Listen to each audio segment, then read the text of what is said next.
উম্মাহাতুল মুমিনিনদের ঘর, অর্থাৎ এই ঘর রাসূল সাল্লাল্লাহু আলাইহি ওয়াসাল্লামের পরিবারের যারা সদস্য ছিলেন, আমাদের মায়েরা ছিলেন, ওনাদের ঘরে এই সকল বস্তুই ছিল। এর বেশি কিছু ইতিহাসের মধ্যে পাওয়া যায় না।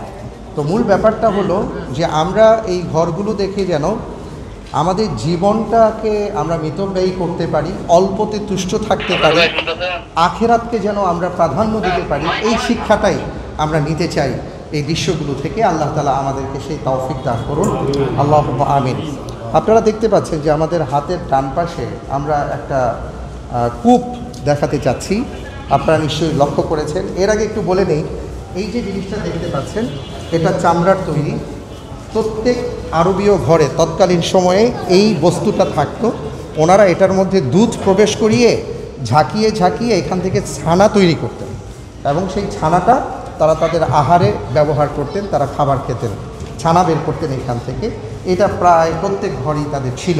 আর মনোবল হতে হয় স্পার্জিত। জেরুজালেম 25 বছরের পথ চলায় নিরাপদে রাখার প্রত্যয়ে। মদিনাতে এমন কয়েকটি কূপের ঘটনা আছে, খুব সুন্দর সুন্দর।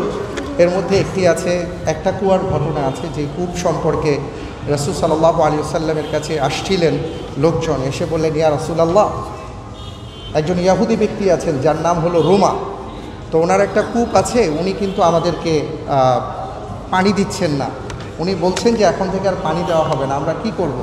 রাসূল সাল্লাল্লাহু আলাইহি ওয়াসাল্লাম সেই রুমাকে ডেকে বললেন, তুমি যদি তোমার কূপটাকে আল্লাহর জন্য ওয়াকফ করে দাও, আল্লাহ তাআলা তোমাকে জান্নাতে একটা ঘর দান করবেন। কিন্তু রুমার মন গলেনি এই কথা শুনে।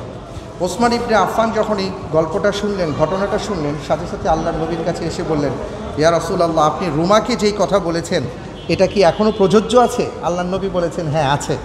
তখন তিনি রুমার কাছে গিয়ে বললেন, তোমার এই কূপের দাম কত? তো রুমা ভাবলো যে এই কূপের আর কতই দাম হবে, সে একটা পাগলের মতন দাম বলেছিল। প্রায় 8,000 থেকে 30,000 আশরাফি চেয়েছিল।